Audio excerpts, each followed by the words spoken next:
총각이 만나면 그 다음에 서로 사귀고 그 다음에 결혼하게 됩니다. 그러면 부부가 됩니다. 저는 여기서 여러분들에게 이런 질문을 해보고 싶어요. 결혼하신 분들, 여러분들이 처음에 남편과 아내를 만났을 때 어떤 마음이었습니까? 그 처음에 만날 때의 그 마음은 설렘이 있을 거예요. 설렘. 그리고 기대가 있고, 그리고 또 황홀함이 있고, 가슴이 두근거리고 쿵탁거리는 바로 쿵쿵 뛰는 이 마음도 있을 것이고, 그리고 보고 싶어서 기다리는 마음도 있었을 것입니다. 그것이 부부이죠. 왜냐하면 일평생 나와 살아갈 사람이 내 곁에 있다는 생각만 해도 마음이 두근거려요. 그러면 또다시 이렇게 한번 질문해 보겠습니다. 그렇다면 결혼한 지 오래되고 지금은 어떻습니까? 지금도 남편과 아내를 볼 때 설렘이 있고, 그리고 기대가 있고, 그리고 황홀함이 있고, 심장이 두근거리고 자꾸 기다려지고 그런가 하는 거예요. 어떤 분들은 남편이 일주일 동안 출장 나가니까 그렇게 편할 수 없어요. 밥도 안 차려주고 뭐 이런 부분도 있어요. 여러분들은 지금 마음이 어떻습니까? 옛날에는 그랬는데 지금은 그런 마음이 없다면 마음이 많이 변한 거죠. 어쨌든 마음이 변한 거예요. 그래서 남편과 아내의 이 부부관계를 성경은 뭐라고 말하냐면, 먼저 이 아내들에게 이런 말씀을 합니다. 에베소서 5장 21절과 23절에 보니까 이런 말씀 아시죠? 그리스도를 경외함으로 피차 복종하라. 아내들이여 자기 남편들에게 복종하기를 주께 하듯 하라. 이는 남편이 아내의 머리됨이요 됨이 그리스도께서 교회의 머리됨과 같으니 그가 바로 몸의 구주시니라. 이 말씀 보면 아내들은 남편을 존중하고, 그리고 심지어 복종이라고 하는 이 부분을 통해 신뢰를 쌓아가라, 이렇게 말합니다. 그러면 아내들만 그렇게 하나요? 아니라는 거죠. 남편들은 어떻게 해야 됩니까? 에베소 5장 25절에 보니까 남편들아 아내 사랑하기를 그리스도께서 뭐를 사랑하신 것처럼 교회를 사랑하시고 그 교회를 위하여 자신을 뭐한 것처럼 주심같이 하라, 이렇게 표현되고 있어요. 이 말씀을 보면 부부 관계에도 사랑과 신뢰와 서로의 복종과 피차 복종을 통하여 부부 관계가 형성이 돼요. 이게 부부예요.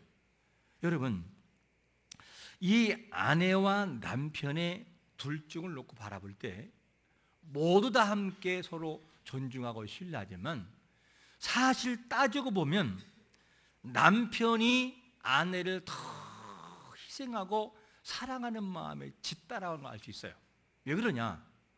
아내들에게 피차 복종을 하긴 하지만 남편보다는 조금 약하게 들려져요.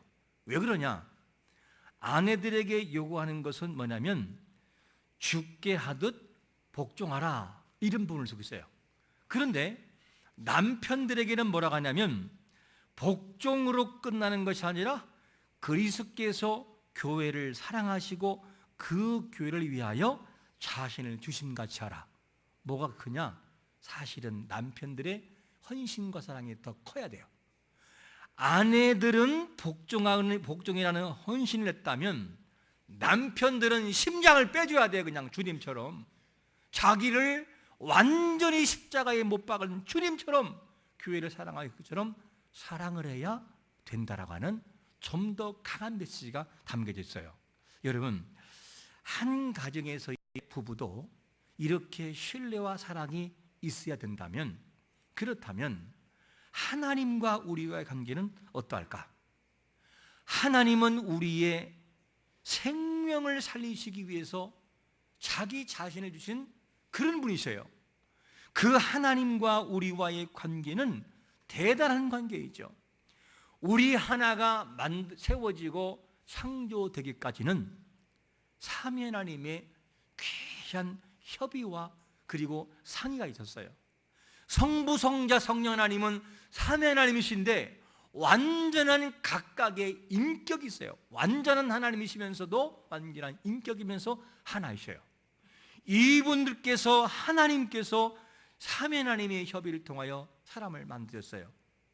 그리고 그 인생이 완전히 죽음에 있을 때에 자기 몸을 십자가에 못 박아 죽여가면서까지도 우리를 사랑했다면, 여러분, 우리가 하나님 앞에는 모든 것이 은혜고 모든 것이 받은 것뿐이에요.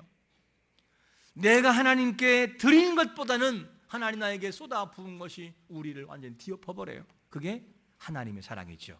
너무나 큰 사랑이에요. 하나님은 우리에게 주기만 하셔. 그냥 주기만. 자기 생명도 주시고 하늘의 모든 것도 주셔야 다. 그런데 하나님이 우리에게 가끔은 우리에게 요구할 때가 있어요. 어떻게? 이렇게 보아라 라고 하면서 하나님이 말씀하실 때가 있는데, 신명기 16장 16절에 보니까 우리 한번 같이 읽어볼까요? 시작. 너의 가운데 모든 남자는 1년에 3번 곧 무교절과 칠칠절과 초막절에 내 하나님 여호와께서 택하신 곳에서 여호와를 배웁되 빈손으로 여호와를 배웁지 말고. 자, 하나님은 우리에게 모든 것을 주시기만 하신 분이에요. 그런데 사람들에게 1년에 3차는 뭐하냐? 하나님께 보여라. 무교절, 칠칠절, 초막절을 지켜라. 이렇게 말씀하셔요. 이렇게 말씀하시는 이유가 뭘까? 하나님께 만약에 우리가 절기를 안 지키고 하나님께 안 드리면 하나님이 굶어 죽으시나요? 하나님은 우리 인생들을 창조하지 않아도 영원성과 하나님의 공의와 하나님의 거룩하심은 조금도 변함이 없어요. 우주가 그렇게 크고 넓지만 우주를 창조하지 않으셔도 하나님의 그 영광과 하나님의 그 높으심에는 조금도 변함이 없어요. 그게 하나님이셔요. 그런데 연약한 인생들에게 뭐라고 절기를 통해 하나님께 나오라 라고 말씀하실까? 그 내용은 뭐냐면, 하나님은 완전하기 때문에 조금도 부족함이 없지만, 그래도 하나님이 무조건 주기만 하지만 너희들도 1년에 3번 정도는 한번 사랑하는지를 표현해 볼래? 이렇게 말씀하시는 거예요. 그래서 너희가 나를 사랑하는지를 내가 보겠다라고 하는 증표로서 절기를 말씀하셔요. 너희가 꼭 나를 잊지 말고 너희에게 사랑을 주고 늘상 부어주는 나의 사랑을 잊지 말고 기억해야 돼. 그게 뭐냐? 절기라 그 말이에요. 이렇게 하나님께서 말씀하시죠. 오늘은 추수감사절, 다른 말로 수장절, 초막절이라고도 합니다. 이 절기인데 한마디로 말해서 추수감사절이 뭐냐? 그 뭐냐면 추수를 마치고 난 다음에 하나님께 감사하여서 하나님 고맙습니다, 다 하나님 은혜였습니다라고 고백하면서 드리는 절기가 뭐냐? 추수감사절이에요. 자, 그러면 이 추수감사절을 드릴 때 언제 드리라고 말씀하냐면 첫 번째로 이렇게 말씀하시죠. 첫 번째로 소출을 거두어 드린 후에 드리라. 후에 13절 보니까 이렇게 말씀하잖아요. 너희 타작마당과 포도주 틀에 소출을 거두어 드린 후에 이래 동안 초막절을 지킬 것이요. 자, 소출을 거두어 드린 후에 드리라는 이 말을 좀 원문에 좀 더 가깝게 해석하면 이런 말이에요. 내가 타작마당으로부터 모은 때에, 그런 말이에요. 무슨 말이냐? 1년을 지내면서 그리고 반년을 지내면서 수확을 거두면서 야, 이게 다 하나님의 은혜였구나, 하나님이 주셔서 된 것이네, 이 마음을 가지고 드리라 그 말이에요. 그래서 소출을 거둔 후에 드리라는 거. 후에 거둬 드리는 걸 바라보고 하나님 은혜였구나, 이거를 알라고 이렇게 하나님께서 말씀해 주고 있습니다. 자, 여러분, 거두게 하는 것도 그렇지만 심게 하는 것도 누구의 은혜죠? 하나님의 은혜예요. 자, 그 내용이 어디 나오냐? 고린도전서 3장 6절과 7절 보니까 이렇게 말씀하잖아요. 나는 심었고 아볼로는 물을 주었을 때 오직 하나님은 뭐하게 하신다? 자라게 한다는 거예요. 그러면 이런 모든 수확을 거두면서 볼 때 우리가 뭘 느끼냐? 하나님 고맙습니다. 하나님이 하셔서 이렇게 됐습니다. 감사합니다. 이런 고백이 자연적으로 나와야 돼요. 자연적으로. 그런즉 심는 이나 물주는 이는 아무것도 아니로되 오직 자라나게 하시는 분은 누구라고요? 하나님뿐이라는 거예요. 이걸 볼 때 거둠이라고 하는 것들, 이런 것들을 생각하면서 야, 하나님의 은혜였구나 하는 것을 기억하라는 거예요. 그렇기 때문에 거둔 후에 그 다음에 드려라, 이렇게 말씀하고 있죠. 그러면 소초를 거두는 것을 말씀하면서 왜 초막절을 말씀할까? 초막절의 의미가 뭐지요? 이 초막절이라고 하는 것은 이스라엘 백성들이 광야 40년의 세월을 거쳐오면서 그동안 지킨 것을 쭉 회상하면서 한날을 잡아가지고 허름한 초막을 풀과 나무나 이런 걸 딱 짓고 그리고 거기서 일주일 동안 지내보는 거예요. 때로는 묵상도 하고 지나온 세월들을 쭉 돌아보는 거예요.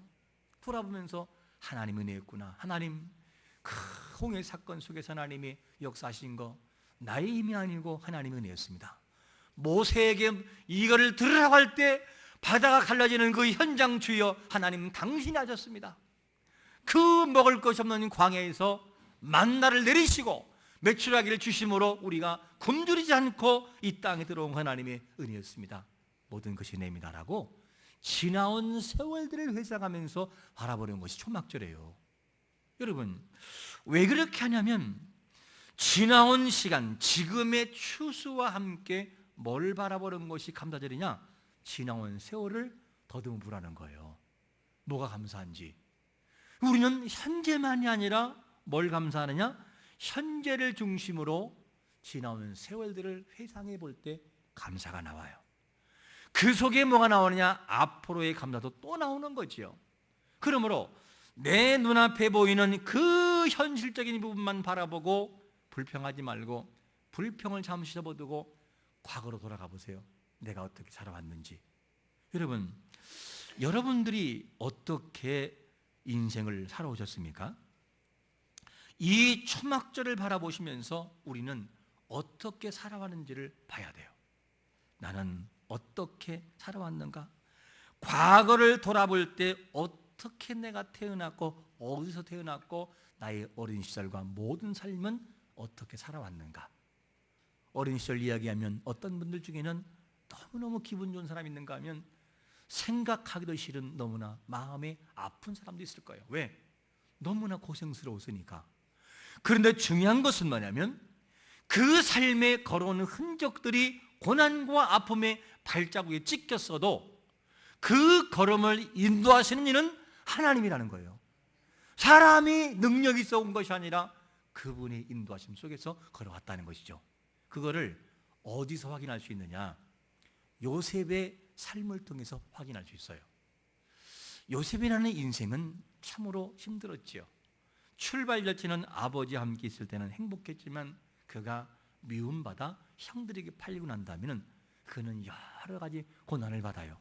감옥에도 가고요. 정말로 억울한 누명도 쓰기도 하고요.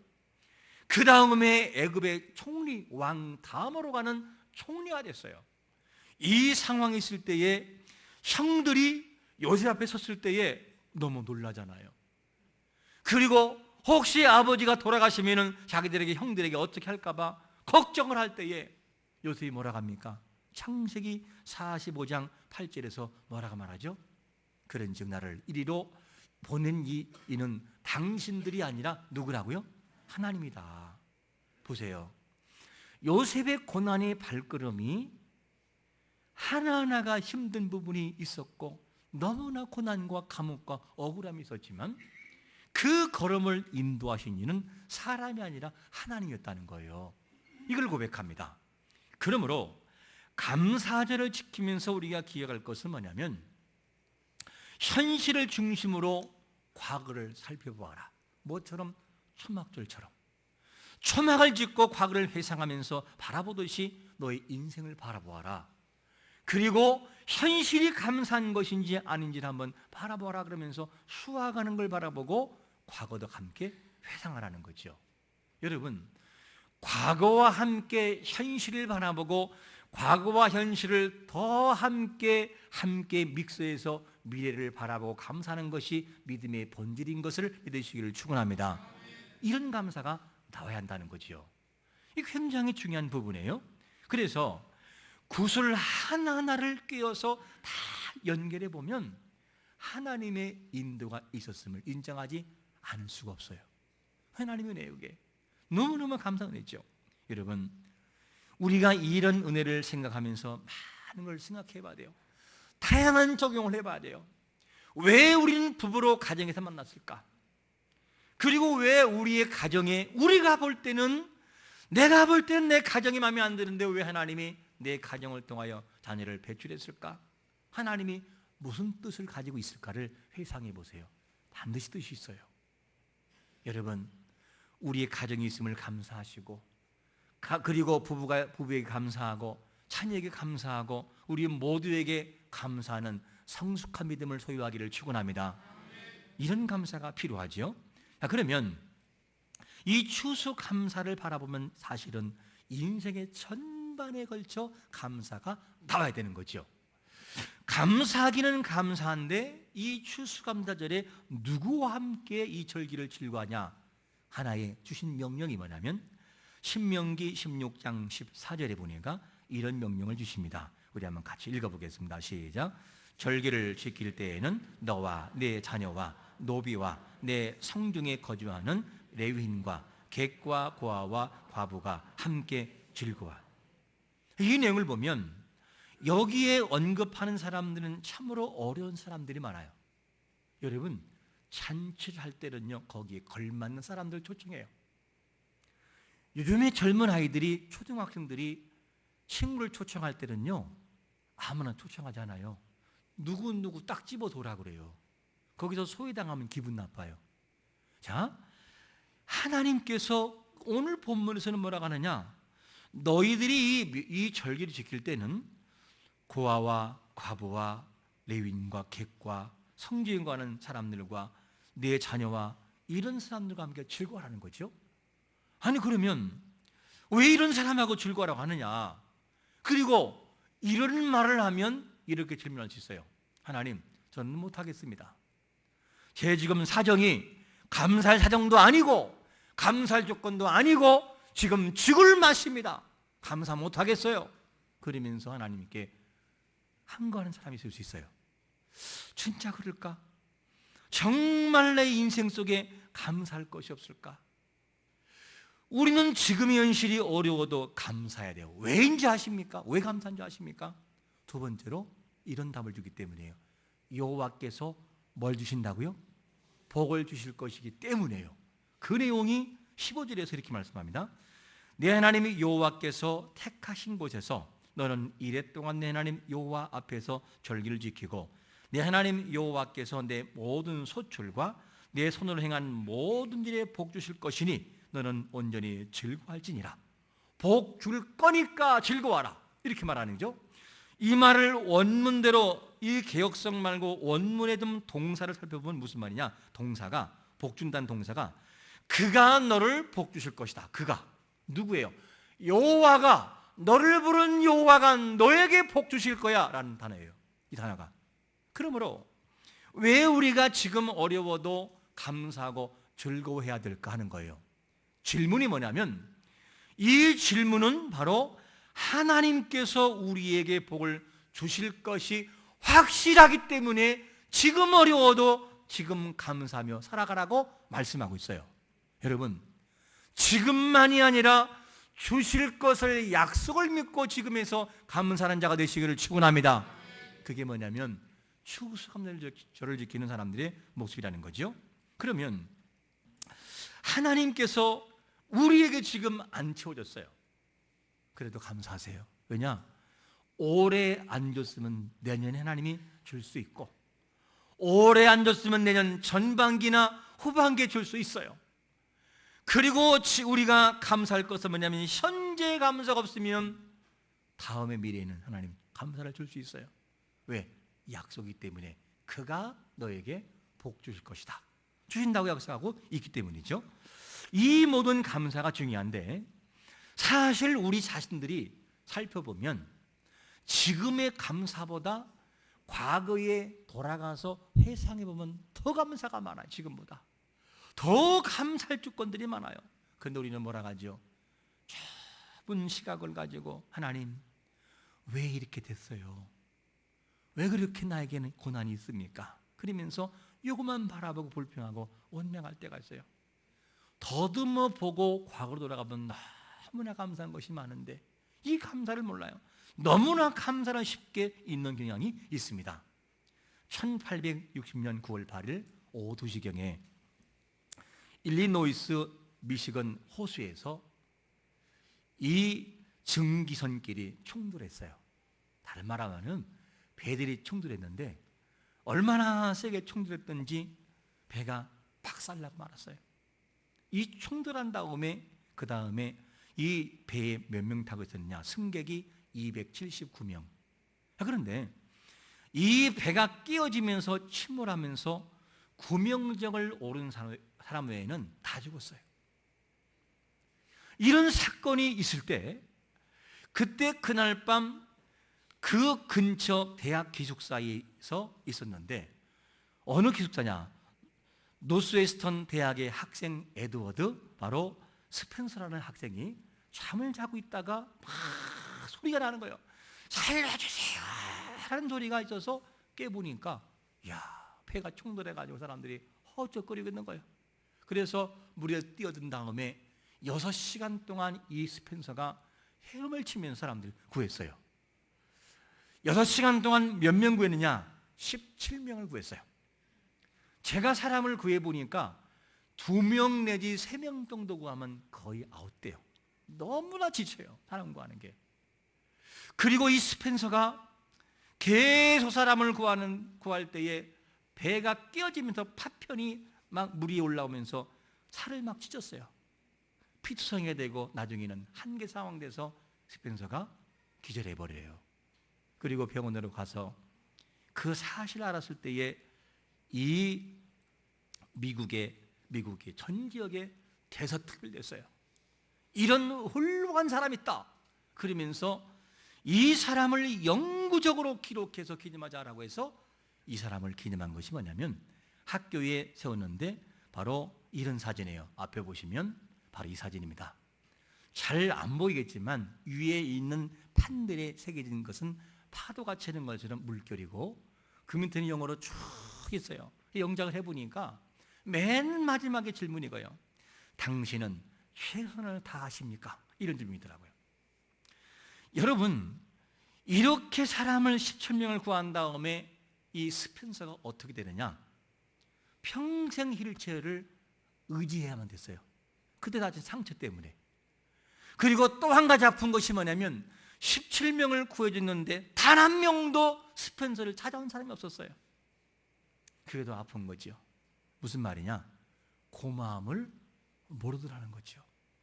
생명 구해줬으면 고맙다는 말을 한마디 하면 좋을 텐데 이거를 잊고 살아가요. 사람들은 너무나 감사를 잊고 살아가요.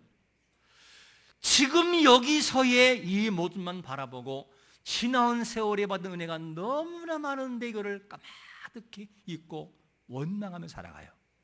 여러분, 지금의 원망과 불평이 있다면 기억하셔요. 나는 하나님 은혜를 잊고 있구나 하는 답을 찾아야만 됩니다. 이것이 우리의 모습이라는 거죠. 그래서 만약에 우리가 이 현실의 모습만 바라보고 불평한다면 주님께서 나를 위해 돌아가신 십자가의 구속의 은혜, 처절하게 아픔과 피를 흘리면서 지키신 살의 고통을 우리는 다 잊고요, 마치 스펜서를 잊은 모든 사람들처럼 그렇게 잊고 살아가는 것과 다를 바가 없어요. 사실 지나온 세월들을 바라보면 너무나 감사가 많은데 이것을 모르고 살아간다는 거죠. 여러분, 지금 현실에 감사하십니까? 우리는 추수감사절을 절개를 이야기하면 감사가 떠올리지만 평상시 원망 돌아간다면 기억하세요. 진짜 알고 보면 감사할 것밖에는 없다는 거죠. 이것을 아는 게 참 중요합니다. 여러분, 왜 우리는 하나님께 감사를 못할까? 있기 때문에요. 잊고 살아가기 때문에. 그러므로 우리가 사실을 살펴보면 지금 받은 복보다 이미 받아왔던 복이 더 많다는 거예요. 사실은 이걸 우리가 알고 살아가는 삶이 참으로 중요합니다. 그렇다면 은혜 받은 사람으로서 하나님 앞에 어떻게 감사하면 되는가 하는 것입니다. 오늘 본문에서 감사를, 어떤 감사를 주시냐? 세 번째로 주신 복을 따라 힘대로 감사하라, 이렇게 말하죠. 자, 우리 한번 17절 말씀을 같이 읽겠습니다. 시작. 각 사람이 내 하나님 여호와께서 주신 복을 따라 그 힘대로 드릴지니라. 이 감사절기에 억지로 할 거 없어요.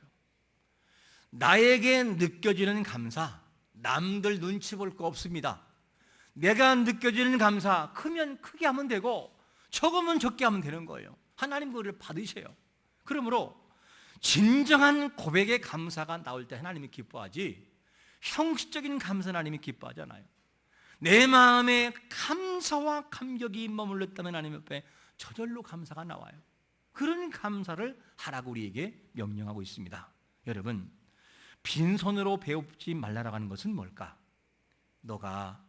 내가 너에게 주신 은혜를 잊지 말고, 꼭 잊지 말고 기억해라. 기억하며 감사하라, 이것을 말씀하는 것입니다. 바로. 그러면 여러분, 혹시 자녀를 양육하면서 자녀를 양육할 때 부모가 생일 됐어요. 생일 됐는데 어떤 자녀는 생일을 꼭 기억하고 부모님에게 선물을 해요. 아버지, 어머니 고맙습니다. 저를 낳아주셔서 고맙습니다. 건강하세요. 이런 자녀가 있는가 하면, 가져가려고만 하는 자녀가 있다면, 여러분 같으면 누가 더 마음이 가겠어요? 똑같은 자녀이지만 어쩔 수 없이 마음이 걸어가요. 왜? 자기를 사랑하고 아껴주는 마음이 담겨져 있기 때문에. 그렇다면 하나님은 어떠하실까? 하나님 앞에 정말 그분의 은혜가 너무나 고맙고 감사해서 은혜를 잊지 않고 살아가는 인생을 하나님이 기뻐할까? 아니면은 은혜를 전혀 모르고 입만 열면 불평하는 사람을 하나님이 기뻐할까? 그분이 아셔요. 하나님은 감사하는 인생을 받으시는 겁니다. 하나님은 아벨을 받으셨지 가인을 받지 않았어요. 이 마음을 가지고 살아가는 것이 참 중요합니다. 여러분, 우리가 감사할 조건이 많아요. 창세전에 우리를 택하시고 예수 믿게 하심으로 성령의 능력이 나를 사로잡아 주님을 부인하지 않고 계속해서 현재적으로 믿어 고백하게 만드는 그 하나님의 은혜에 감사하시기를 축원합니다. 수많은 고난과 어려움이 있었지만 그 위기마다 하나님이 도와주었어요. 이기게 했고 서게 했고 가게 했어요. 은혜도 감사한 거고. 그리고 더 감사한 것은 현재의 체형으로 계속해서 복을 주실 것을 믿고 감사하는 삶이 더 감사한 거예요.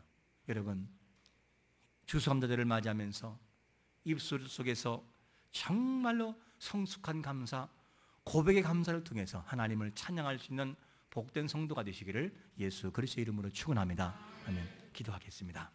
하나님 아버지, 고맙습니다. 우리가 살아오면서 인생의 모든 삶 속에 더 많은 감사가 있어지기 원하고, 아버지 하나님, 지금 현실에 눈에 보여지는 감사보다 그동안 주셨던 은혜와 그 과거의 일이 더 감사한 일이 많았음을 기억하면서 계속적인 감사가 진행하도록, 또한 감사를 진행하도록 은혜를 베풀어 주옵소서. 원망이 나오려고 할 때마다 하나님, 초막절을 기억하기 원하고 초막을 짓고 과거를 회상하며 감사하듯이 그 모든 감사가 회복되도록 은혜를 베풀어 주옵소서. 원망의 입술이 있다면 예수님의 능력으로 치유가 일어나 감사로 바뀌어지게 하여 주옵소서. 예수님의 거룩하신 이름으로 간절히 축복하며 기도합나이다.